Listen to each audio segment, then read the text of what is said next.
맹모봉양과 효종의 동정. 경주 분황사 금방동리라는 곳에 여건이란 사람의 딸, 지은이란 처녀가 조실기부하고 눈 어두운 어머니를 받들고 동서로 다니면서 밥을 빌어다가 그 어머니를 봉양하였다. 그러나 나이 20세쯤 되어서는 관연한 처녀가 문정걸식은 차마 할 수가 없어 어머니도 모르게 하루는 남의 집 종으로 몸을 팔아 그 돈으로 어머님 봉양할 자금을 마련하여 놓고 새벽에는 일찍 일어나 밥을 지어 어머님에게 드리고 종으로 팔린 집에 가서 온종일 일을 마치고 저녁이면 늦게야 집으로 돌아와서 어서 밥을 지어 어머님에게 올리기를 계속하면서 나이가 찼건 많은 시집 갈 생각도 없이 어머님을 위하여 몸과 마음을 바칠 결심뿐이었다. 그러나 남의 집 종이 되었으니 어찌 뜻과 같이 봉양할 수 있었으랴. 제때에 꼭꼭 조석 진지를 해드리지 못한 때가 종종 있었다. 어느 날 어머님 말씀이 나이 관연한 여식이 마음이 변하여 가는구나. 요새는 밥이 따뜻하지 않고 낮이면 어디 가서 그렇게 오래 있다 오느냐 하면서 한숨을 짓는다. 지은이는 혼자 목마른 가슴을 움켜누르고 눈물을 흘리면서 어머님 관연한 내가 항상 남의 집 문전에 밥 빌러 다니기가 어려워서 동리 아무데게 종으로 몸을 팔아 그 돈으로 어머님 모실 자금을 마련하고 낮이 되면 그 집 일을 하고 저녁 늦게 돌아와서 어머님 밥을 지어 드리게 되니 아무리 잘하려고 하여도 자연히 그렇게 되어버립니다 하고 대답하였다. 그 어머니가 딸을 붙잡고 지은아, 불쌍한 내 딸, 지은아 시집가서 행복하게 달게 살 나이에 남의 집 종으로 팔리다니 이게 웬 말이냐 하고 방성통곡 하는 것을 효종이란 재상의 아들이 듣고 크게 감심되어 백미열섬을 보내기로 하니 그 양친 부모가 효종의 착함에 감동하여 옷 한 벌을 같이 보내었다. 효종의 집 하녀들이 이 말을 듣고 각기 돈을 모아 지은이의 종을 물리고 눈 어두운 어머님을 잘 모시게 하였다. 이 소문이 널리 성중에 퍼지자 상감님께서 들으시게 되었다. 그리하여 임금님께서 백미 50섬과 집 한 채를 하사하시고 일체 부역을 특면하시고 모친 봉양에 다른 걱정될 일이 없도록 분부하셨다. 그리고 왕은 효종의 자애심이 두터운 것을 기특하게 생각하여 그 형군 헌강대왕의 공주와 백년 가약을 맺게 하였다. 삼국유사에서 금비령에 얽힌 구오대가. 함경도 풍산지방에 금비령이란 큰 고개가 있다. 이 고개를 한번 넘어본 사람은 다시 넘기를 꺼려하는 대령이 있다. 어느 해 봄에 푸릇푸릇 풀잎이 푸르러지자 산 밑에 사는 마을 아낙네들은 날마다 산나물 하러 다니는 사람들의 발자취가 끊어질 새가 없었다. 어느 날 석양역에 나무를 해가지고 오는 아낙네들이 이 재밑 중간쯤 내려오다가 보니 웬 행인이 폐에 팔이 판차림을 하고 길가에 쓰러져 누워있다. 모두 본체만 채 지나가 버리는데 한 부인이 오다가 들여다보니 웬 사람인지는 몰라도 허기에 지쳐서 쓰러져 누워있다. 산 그늘은 고래 져가는데 그냥 두고 가면 이 사람은 죽고 말겠다. 이거 참 안 됐구나 생각하고 마침 아이 젖이 불어서 퉁퉁 부어 있어서 사람을 살려야지 하고 옆에 가서 고개를 잡아당겨서 젖꼭지를 입에 물리고 여보시오. 이 젖을 드시오 하니 그 행인은 젖을 한참 먹더니 눈을 번긋이 뜨고 누가 나를 살리십니까? 한다. 이 광경을 보던 입바른 부인 하나가 쉬는 곳에 가서 쉬고 있는 부인네들에게 아 참 얄궂은 일도 다 봤어. 아무개 여편네가 길가에 누워있는 웬 남자를 껴안고 젖을 물리고 있어. 그러니 어떤 여자는 그게 무슨 짓이야? 어서 가서 아이나 먹이지 하고 비웃는 사람도 있고 어떤 여인은 남의 남자를 껴안고 젖을 물리다니 그럴 수가 있을까 하는 여인도 있었다. 젖 먹이던 부인은 이제는 날이 저물어 가니 어서 동리로 같이 내려갑시다 하고 나물보를 이고 행인은 뒤따르고 내려오는데 먼저 모였던 아낙네들은 쭉 일어나 먼저 가버린다. 앞에 온 나물꾼들이 동리 옆에 내려오자 나물마중 나왔던 젖 먹이던 부인 남편 되는 사람이 우리 집 사람은 안 오는가 하고 물으니 어느 참을성 없는 부인이 저 뒤에서 웬 남자에게 젖을 물리고 있다가 뒤에 떨어져 온다고 입을 삐죽하면서 본대로 쏟아버리니 이 남자가 얼굴이 불그락 푸르락 하더니 조금 있다가 뒤떨어져 오는 것을 보고 그만 달려들어 나물보퉁이를 밀어뜨리고 야, 이년아, 누가 남의 남자에게 젖줄했어. 망할개집 같으니 하면서 욕설 행패는 차마 볼 수 없을 만치 폐악하였다. 뒤따라오던 행위는 보자니 참으로 민망하고 그 남자의 하는 짓이 너무 무도하여 차마 볼 수가 없었다. 그래서 여보시오, 당신의 저 부인이 아니었더라면 내가 죽었을 것입니다. 사람 살린 것이 죄가 아닙니다. 진정하시오 하니 이놈아, 너 죽고 사는 것을 누가 알아? 그따위 말이 무엇이야? 자빠진 소리냐고 패담을 퍼붓는다. 아무리 달래고 빌어도 점점 소리가 높아가면서 야단치는 바람에 남자 여자 할 것 없이 구경하는 사람만 모여드는데 그냥 두고 모른 척하고 지나가 버리자니 그 부인이 매우 곤란을 당하게 생겨서 에라 이것 본색을 보일 수밖에 없다 하고 주머니에서 마패를 꺼내 보였다. 옆에서 구경하던 한 사람이 야, 마패다. 큰일 났구나. 금방 노기가 충천하던 남자가 기가 죽어 살려줍소사. 어리석은 백성이 잘못하였습니다 하고 땅에 엎드려 손이 닳도록 빌었다. 그가 바로 명인어사 박문수였다. 박어사가 하는 말이 너 하는 짓을 보면 나도 할 일이 있다마는 내 부인의 은덕으로 살아났으니 나는 여하간에 내 부인의 은덕만 생각할 뿐이다. 다음에 찾을 날이 있을 것이니 기다려라 하고 그만 가버렸다. 장차 화가 있을라는가 걱정을 하고 나를 보내는데 하루는 그 고을 사또께서 내외 다 같이 오라고 불렀다. 빌어먹을 계집 때문에 동원회까지 불리게 되었으니 이제는 뛰도 넘도 못하고 당할 일이다. 해가 지고 동원에 들어가니 며칠 전 보던 어사와 사또가 같이 앉아서 먼저 사또께서 남자를 단단히 꾸짖더니 다시 어사가 부인을 치하하면서 내가 꼼짝없이 죽었을 터인데 부인의 어진맘씨의 은혜를 입고 살아났습니다. 보아하니 형편이 넉넉지 못한 듯하니 자기 동리 앞들에 있는 논 몇 마지기를 주는 것이니 잘 지어먹고 살라고 부탁하고 그 동리 앞에다가 그 내력을 기록한 석비를 세워 다음이라도 이 죄에 내왕하는 사람은 음식 준비 없이는 죄를 넘지 말라는 뜻으로 금비령이란 비석을 세운 것이 금비령제의 이름이 되어 전하고 있다. 복 지을 때를 놓치지 말라. 되로 주고 말로 받는다는 것이 은혜를 베푼 데서 오는 복이다.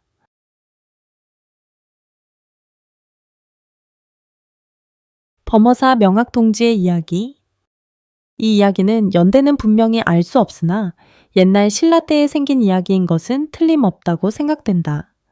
강원도 금강산에 영원암이란 암자가 있고 그 절 안에 있는 골짜기를 영원동이라고 하는데 옛날 영원조사가 여기서 입정수선하였으므로 영원암이라고 한 것이다.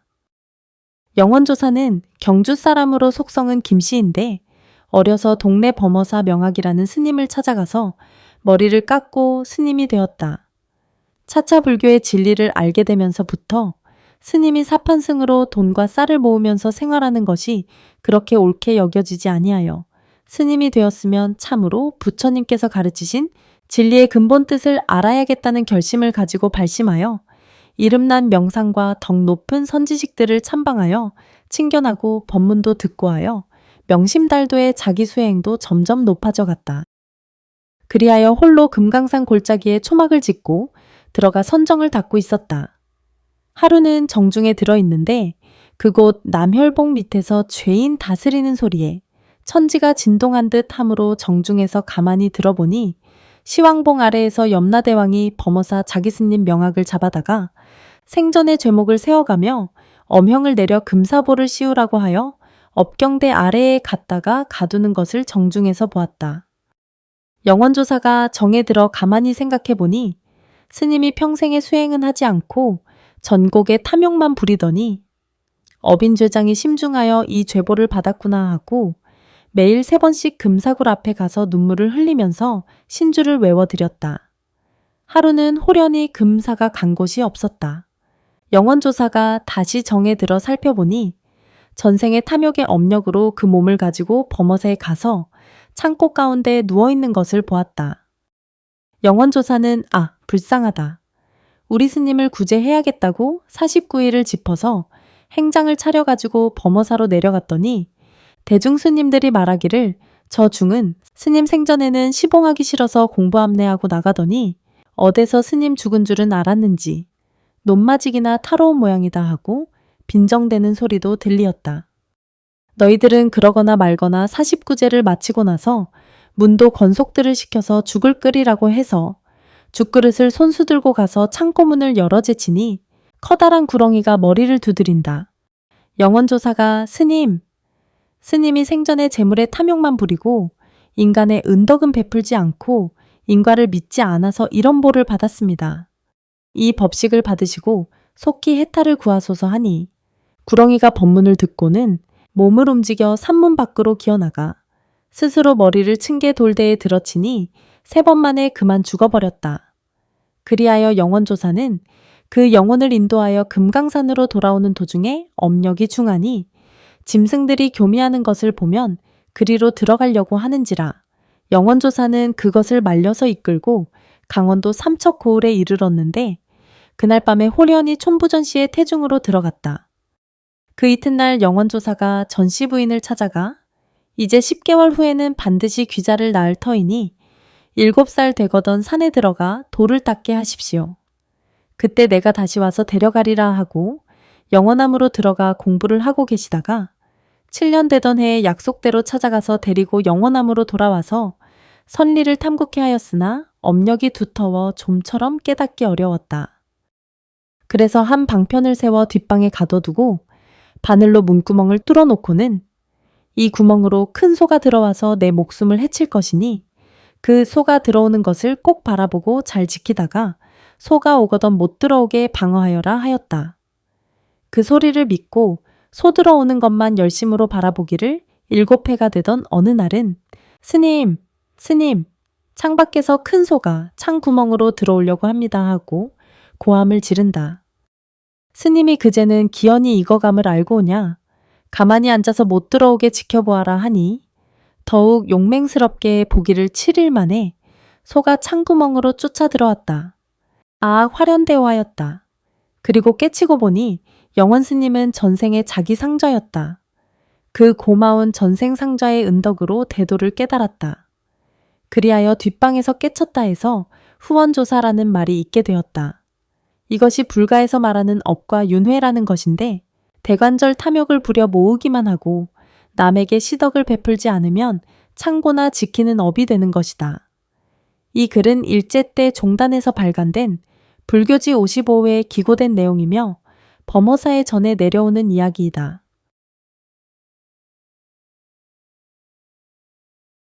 왕수인의 전생사. 중국 명나라 때 왕수인이란 학자가 있었는데 호는 양명이다. 그는 절강성 여조 사람으로 명나라 헌종성하 8년에 태어나 55세에 별세하셨다. 왕 양명을 포태할 적에 그 조모님의 꿈에 수천 명의 천녀가 채색이 영롱한 구름을 타고 집으로 내려오더니 그 중에 한 천녀가 옥동자를 보듬고 와서 고함을 지르며 이 아이 받으라는 꿈을 꾸고 양명 선생을 낳았다고 전한다. 왕양명은 중국 유학계 일대 새벽 효성과 같이 새 밝은 광명을 비추어 준 듯 하였으니 원대로부터 명대의 중간쯤까지는 주자하기 성행하여 사서 오경의 주소에만 끌리었고 혹은 송유가 씹다 남은 찌꺼기만을 맛보면서 공연히 천리만을 담론하고 실행을 가볍게 여기는 경향이 있었는데 명대 중간에 와서 왕양명이 출세하여 양지양능과 지행합일의 실학을 주장하여 사상계의 일대 변혁을 일으킨 것이 양명학이다. 왕양명은 달마선맥인 도노선풍에 이미 전세부터 마음을 밝혔던 선장인가도 싶으다. 왕양명은 불교의 선종과 숙세의 인연설이 이렇게 전해지고 있다. 절강성 어느 땅엔가 금산사라는 절에 얼마 전이었던지 일심으로 선을 닦아 생사해탈을 자유자재할 지경에 이른 수도하는 선지식이 계셨는데 그가 하루는 점심 공양을 잡수시고 목욕하고 옷을 갈아입은 뒤에 가사 착복하고 조용한 법당으로 들어가시면서 이 문은 열지 말아라 하시고 들어간 뒤에는 다시 나오지도 않고 문을 열라고 하여도 도저히 열리지 않아 필시 법당 안에서 좌탈인망하신 것이라 생각하고 또는 그런 성승의 부탁을 함부로 하여 문을 부수고 열 수도 없어. 그대로 오랫동안 문 못 여는 법당이거니 하고 말만 전에 오는 터이었다. 그런데 그로부터 50여 년 후 어느 해 봄에 왕 양명 선생이 제자 수백 명을 거느리고 금산사로 봄놀이 소풍을 나가서 보니 도량 환경이 마음에 들고 언제 보았던 것 같이 산천이 눈에 익어 보이고 해서 여기저기 법당 참배를 하다가 한 법당 앞에 가서 문을 열려고 하니 안내하던 스님이 그 문은 못 엽니다. 왜 그런가 하니 그 전후 사실을 설명하여 준다. 그 설명을 듣고 왕 양명은 어쩐지 열고 싶어서 문고리를 잡아당기니 문이 벌컥 열리었다. 그 스님은 가사입은 그대로 가만히 입정하고 그대로 좌탈하였다. 그래서 문이 열린 것을 보고 대중이 모여들고 웬 구경인가 하여 왕 양명 선생의 제자들도 모여들었다. 그런데 그 스님께서 한쪽 벽에다 글을 써놓았는데 그 글에 50년 후왕수인, 계문인 시패문인, 정령박후 황의복, 시신 선문 불계신 뜻을 풀이하면 50년 전에 내가 이 문을 닫았는데 50년 뒤에는 왕수인이가 와서 이 문을 열 것이다. 문 닫은 사람이 딴 사람이 아니고 이 문 연 사람이 곧 문 닫은 사람이라. 생사와 고금이 본래 없는 영영스러운 정령이 껍질을 바꿔 입고 다시 와서 보니 불문에서 불계신이라고 말한 것이 이것인 줄 알 것이다 라는 말이다. 그리하여 좌탈 열반하신 이 법체를 대중 스님들과 같이 다비를 잘 모셨다. 그때부터 왕수인이 전생에 참선하던 스님이었다고 세상에 전해지고 있다. 그 숙습인지 양지양릉 설도 불가의 설리에 가까웠고 왕 양명은 정저하기를 좋아하였다고 전한다. 이 이야기는 유학거유 이상필 선생에게 들으셨다고 하는 것을 고봉강백님께 들은 것이다. 약 먹다 죽은 경주 최성팔이 은혜사 강주변 설호스님은 1917년 7월 22일 여름방학 때 해인사로 가는 길에 양혼허, 최진규, 3인이 동반하여 그 당시에 소문 높은 파괴사 최성팔이란 명두를 참으로 한번 시험삼아 만나보려고 파괴사를 찾아갔었다. 파괴사 설파 화상을 찾아뵙고 온 뜻을 말하며 참으로 명두란 것이 어떤 것인지 한번 만나려 하는데 사실입니까? 하고 물었더니 금당 건너편에 유파란 노인과 같이 있다 해서 그 이튿날 아침에 3인이 윤호파를 찾아갔더니 반가워하면서 지금은 성팔이가 출타하고 없으니 황혼역의 오라기의 3인은 저녁 공양을 먹고 어둑어둑해서 유파에게로 갔더니 방 안에는 유파 혼자만 있으나 유파 곁에서 소리만 나는데 나는 성은 최가이고 이름은 성팔이입니다. 오시느라고 수고하셨습니다. 어제 부인사 앞에서 오시는 것을 보았는데 거기서부터 같이 왔습니다마는 여러 스님네는 모릅디다. 그리고 수건을 이르르셨지요. 그 수건은 부인사 앞에서 풀 빼던 아이가 주워 갔습니다. 라고 분명히 말소리가 들리었다. 더욱 놀랄 만한 것은 양혼허 씨가 수건을 잃은 일이 있었다. 이 성팔이의 음성은 분명히 남자 말소리로 청하하고도 보통 사람과 대화하는 것 같으며 무섭지도 않았다. 지금까지 유파는 말없이 앉아있고 성팔이와 대화 중인데 성팔이는 말하다가 문득 하는 말이 여보게 잘 오시게 오늘은 뭘 했는가 하니 문 밖에서 아무 일도 없었네 하는 대답 소리가 웅장하고 억센 듯 하였다. 그래서 세 사람은 눈이 휘둥그레지면서 방 안을 둘러보아도 아무도 없는데 완연히 성팔이 곁에 앉은 듯한 육감이 들었다. 이 세 분에게 인사하라고 성팔이가 소개를 하니 인사를 하는데 나는 천황이라고 하는데 이 근처에 있으면서 파괴사 경례를 수호합니다. 라고 한다.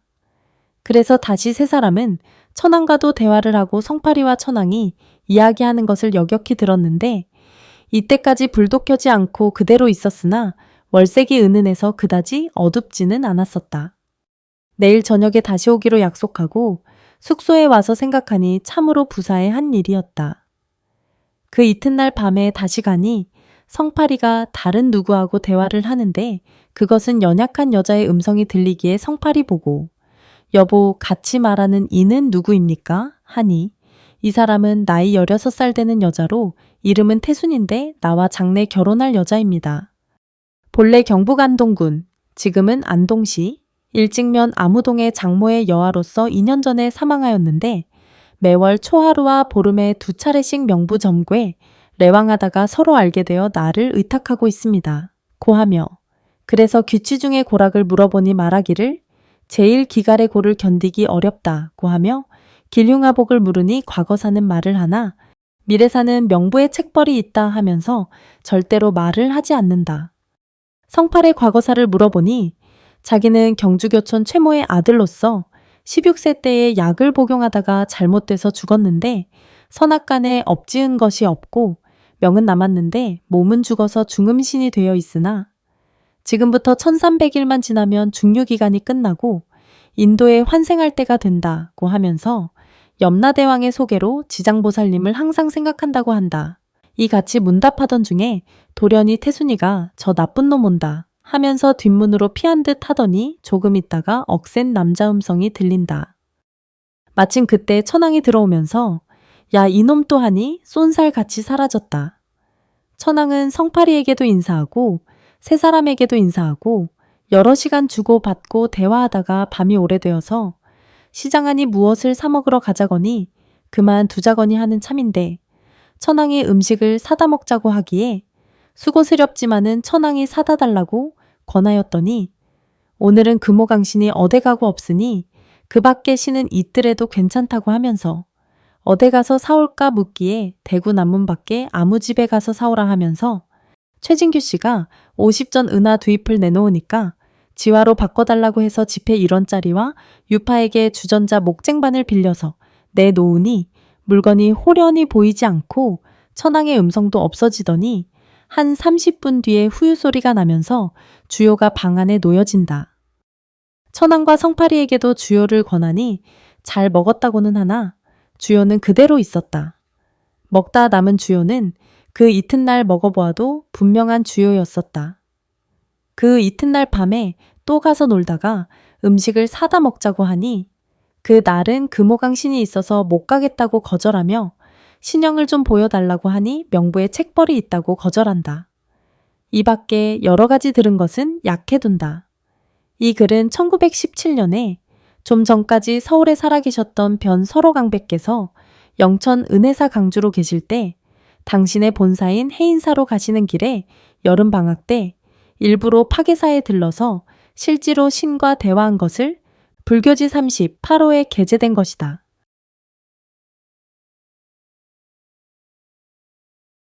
몽암 화상의 반모 득병. 지금 2019년으로부터 약 140여 년 전 어느 해 삼남지방에 큰 흉년이 들어서 동네마다 부항이 나서 누워있기는 보통이고 여기저기서 굶어 죽었다는 소리에 살아있는 사람도 산 것 같지 않고 허수아비 같이 보였고 그리고 환장한 사람도 종종 있었다.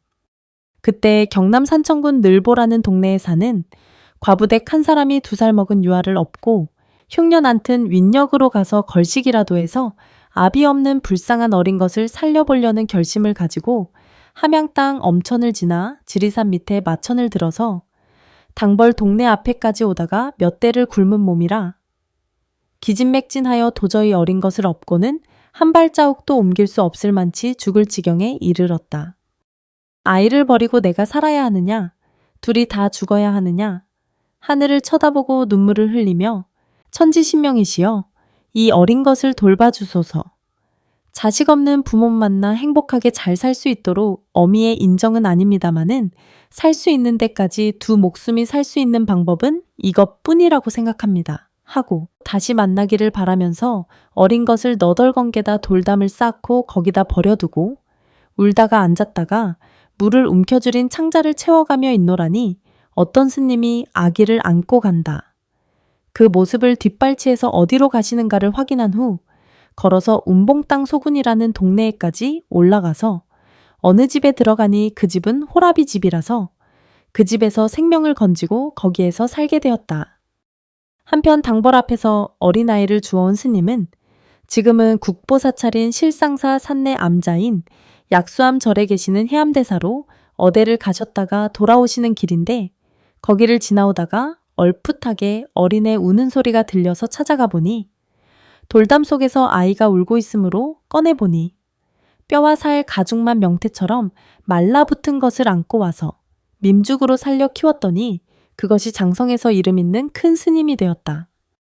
그 어머니도 거기서 20리 거리에 살면서 약수암 대사가 주워다 키워서 훌륭한 큰 스님이 된 줄은 번연히 알면서도 차마 내 자식이라고 찾아갈 체면과 용기가 없어서 그날을 오늘 내일 미루어 나간 것이 어느덧 늙어서 언제 죽을지 모를 고비에 이르렀다. 그러는 동안에 아들은 크게 되어 몽암이라고 건당법포를 받고 재산의 이름이 알려지게까지 된 훌륭한 대사가 되었다. 그 어머니가 차차 늙어가니 자기가 낳은 자식이라 죽기 전에 만나서 맺힌 한을 풀어보자 하고 옷을 한 벌 지어가지고 약수암을 찾아가서 온 뜻을 이야기하였더니 몽암이 듣고 나는 부모도 없는 놈이라고 하면서 부대불면한다. 그 어머니는 무참하고 노여워서 울고 돌아갔다. 자기 한 일은 생각지 않고 대면조차 거절하는 아들 스님에 대해 서럽고 섭섭한 생각이 가슴에 철못이 박혔던지 항상 괘씸하게 여기고 있었다. 몽암대사는 그 어머니가 왔다가 간 뒤로는 우연히 구미를 잃고 몸이 철골이 되어 수년 동안을 뇌점으로 고생하다가 어느 문복쟁이에게 들으니 생불이 틀어져서 그런 것이니 살라거든 생불을 달래야 한다고 하므로 생각해보니 어머니의 마음이 서운한 까닭이라 생각하고 음식을 장만하고 옷을 지어가지고 어머니를 찾아가서 사죄하고 어머니도 마음이 풀려 자주 레왕의 길이 터지니 어연간에 몽암대사의 병이 완쾌하였다고 한다. 부모의 마음이 서운하게 되면 자식의 일이 잘 안 된다는 말이다. 치악산 상원사의 야반 종성.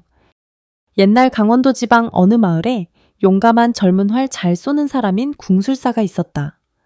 어느 날 강원도 원주에 있는 치악산 상원사라는 옛 절터에 구경 삼아 사냥을 나갔었다. 이리저리 다니다가 한 곳을 쳐다보니 꿩 한 마리가 껄껄하고 날다가 떨어지고 몇 번이나 그렇게 하고 있다. 이상하게 생각하고 그 근처에 가서 보니 큰 구렁이 한 마리가 둘레를 실실 기어돌면서 도끼를 피어올려서 꿩을 잡아먹으려 하는 모양이었다. 구렁이가 고약하게 여겨져서 이놈 활 맛을 보아라 하고 활줄을 힘껏 당겨서 탁 쏘았더니 훌떡 뛰어 구비를 치더니 그만 죽어 자빠지고 꿩은 살아서 날아가 버렸다. 에이, 오늘은 재수가 없어 사냥이 안 되겠다 하고 집으로 돌아와 버렸다. 며칠 지난 뒤에 다시 치악산으로 사냥을 나가 이리저리 다니다가 산속에서 날이 어두워져 인가를 찾아 헤매는 중인데 저 건너편에 불빛이 보이므로 아, 저기 사람이 사는구나 하고 찾아가 보니 과연 삼간초당에서 젊은 여자가 소복단장하고 나와 맞아들이면서 자고 가라고 허락한다. 그리고 잘방으로 안내를 해주는데 무슨 냄새가 나는 것이 어쩐지 좀 마음에 불길한 생각이 들고 해서 여자 밥 짓는 부엌 문틈으로 내어다보니 분명 사람이 아닌 구렁인 듯 하다. 에라 이것 달리는 것이 상책이다 생각하고 앞장갱이야 날 살려라 하고 도망쳐 나오니 어느새 보았던지 여자가 쫓아오면서 네, 이 원수놈아 너도 내 손에 죽어보아라 하면서 악을 피우는데 아무리 궁술용사였지만은 항쟁할 수가 없었다. 대관절 네가 멋이냐? 말이나 해보고 악을 피워라 하니 얼마 전에 내 손에서 우리 남편이 죽었다. 너를 만나 남편의 원수를 갚으려고 기다렸더니 오늘 잘 만났구나 한다. 오 그러냐? 내가 네 남편을 죽인 것은 고의로 죽이려고 했던 것이 아니라 꿩이 불쌍해서 꿩을 날려보내려고 풀밭에 활을 쏜 것이 내 남편이 맞아서 죽은 것이며 또 내가 지금 너에게 죽게 되면 늙은 부모와 어린 처자권 속이 말이 아니니 너의 남편과 너를 위하여 절에 가서 기도를 드려 천도를 하여 줄 터이니 원한을 풀자고 하였다. 그것은 안 된다. 우리는 야반에 절에서 들러오는 종소리를 3번을 들으면 마음의 괴로움을 잊어버리고 용이 되어 천상으로 등천하게 되니 여기에서 당장 종소리를 들려주면 놓아주마 한다. 그러나 여기에서 당장 어떻게 종소리를 듣게 할 수 있으랴? 생사의 기로에서 허둥대는 찰나였다. 어디서인지 땡땡떼댕하고 종소리가 울려온다. 이 종소리를 듣던 여자는 나는 이제 원한을 다 풀고 용이 되어 가노라 하면서 하늘로 사라져 없어졌다. 돌아서 보니 그 삼간초당은 바위 아래였고 그 미인 여자는 누런 구렁이로서 용으로 변신하여 하늘로 올라가 버렸다. 그래서 대체 종소리는 어디서 들려왔을까? 하고 종소리 들린 곳을 짐작하여 찾아가 보니 옛날 상원사 절터에서 암꿩, 숙꿩 두 마리가 땅에 묻힌 종을 파내서 서로 머리로 두드려서 종소리를 내고 마지막은 기진맥진하여 두 마리가 힘을 합하여 떼댕 소리를 내고 죽어버렸다. 이것은 옛날부터 널리 알려진 치악산에 대한 이야기이다.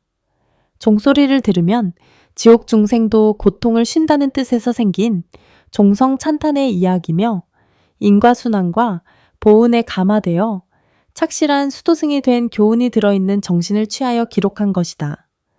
은혜를 입으면 짐승도 목숨 걸고 보은하는데 만물의 영장인 사람으로서 은혜를 망각하면 짐승만도 못한 것이다. 그래서 그 산 이름을 꿩치자, 맷뿌리 약자를 써서 치악산이라고 하고 사냥꾼은 무상을 느끼고 출가하여 옛 상원사를 다시 복원하였다는 이야기이다.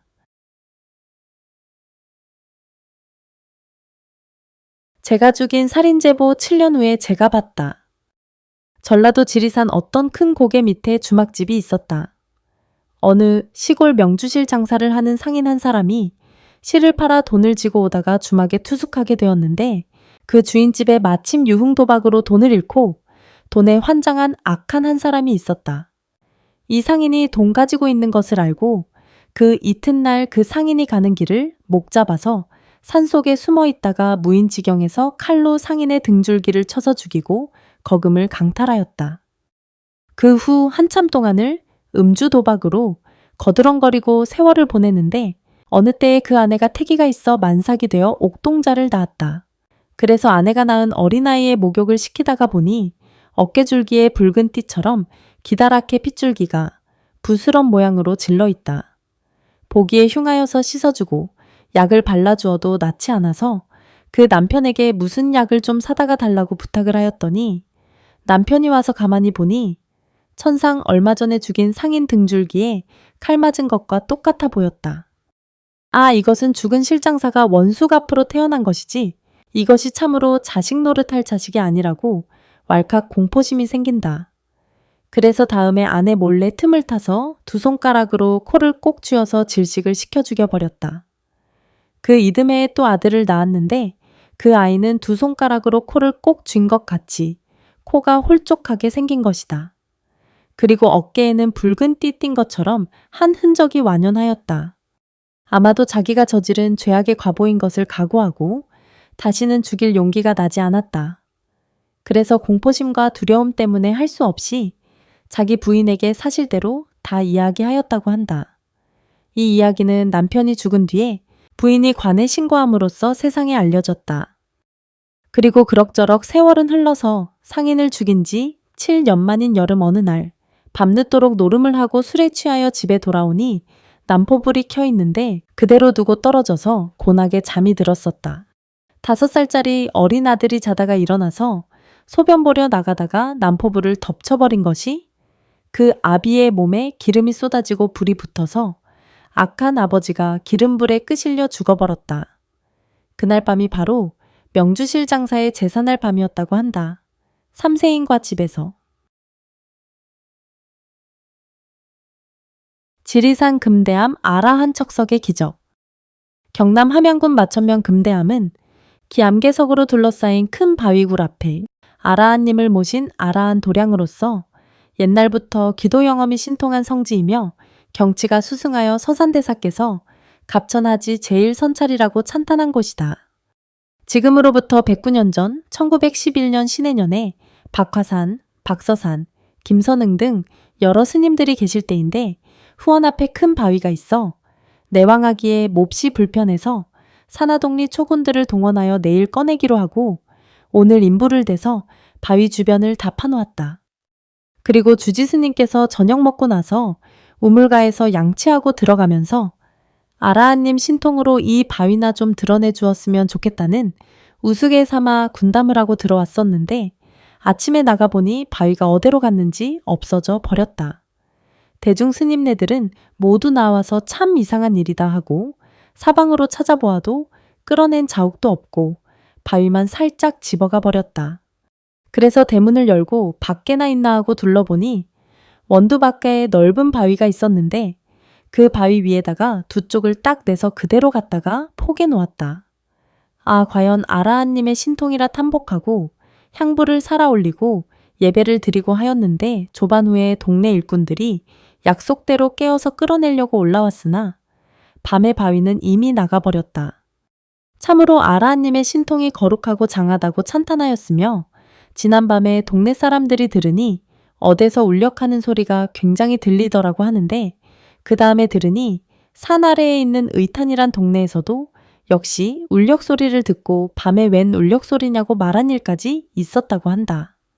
이 사실이 여기저기 소문이 퍼지자 강강난화하던 사람들도 금대암 아라한님 신통 영험에 신심이 나서 기도 오는 불자들이 더욱 많았었다.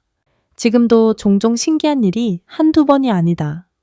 불법 안에서는 견성성불이 근본 목적이기는 하나 세진이 탁한 이 말세에도 성현의 자취를 보여주신 자비신통을 감탄하는 바이며 옛날 일이 구전된 것이라면 누가 권선방편으로 만든 것이라고 할 터이지만은 이 기적은 그 당시의 보고들은 사람들이 산승이 학인 시절까지 살아 있었다. 오래되면 헛소리처럼 들릴지 모르지만은 이것은 여격 분명한 사실을 증명할 사람들이 산승이 이 영험 이야기를 들을 적까지 많이 살아 있었다. 자장률사의 행적인 자장암 금개구리 이야기가 통도사에만 있는 것이 아니라 지리산 선지식이라고 칭송받던 계행이 청정한 하동상계사 남적조 화상이 90여 년 전에 지리산 상무주암에서 백일기도를 모시는데 엄동설한인 겨울낮에 뜨거운 마지불기에 개구리가 기어 올라가므로 대중이 금개구리가 왔다고 예배하고 모두 참관한 다음에 닭이 안에 담아두었다가 나중에 있는가 하고 열어보니 아무것도 없더라고 한다.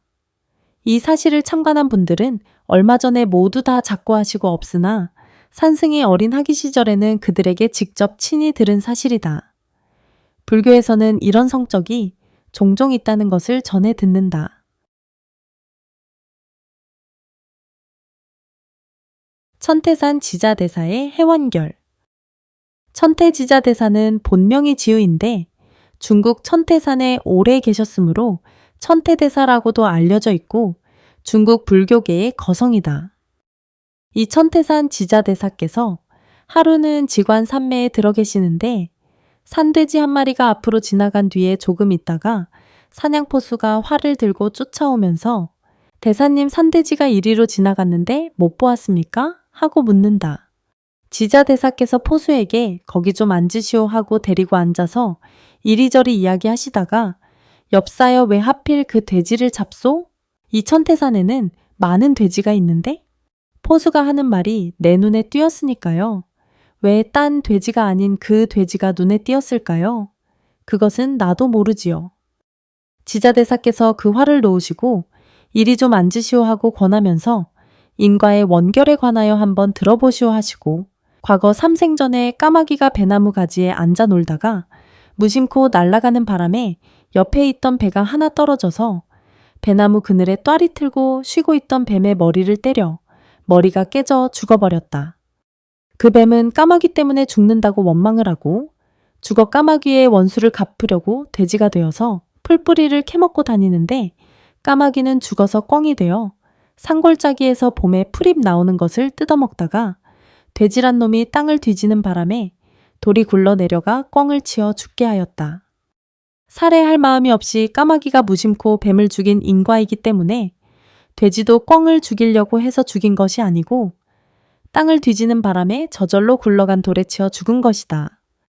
그래서 그 꿩이 죽어서 이번에는 활 쏘는 엽사가 되어가지고 일부러 돼지를 잡으려고 하니 이번에 그대가 돼지를 쏘아 죽이면 이 다음에는 원한을 품고 죽은 돼지이기 때문에 어떻게 무서운 과보를 받을지 모르니 사람이 되었을 때에 악한 인연을 다시 짓지 말라고 하신 법문을 듣고 크게 발심하여 그 자리에서 활을 부러뜨려 던져버리고 지자대사에게 출가하여 스님이 되어 돌을 닦아 마음을 밝혔다는 인과응보에 대한 이야기이다.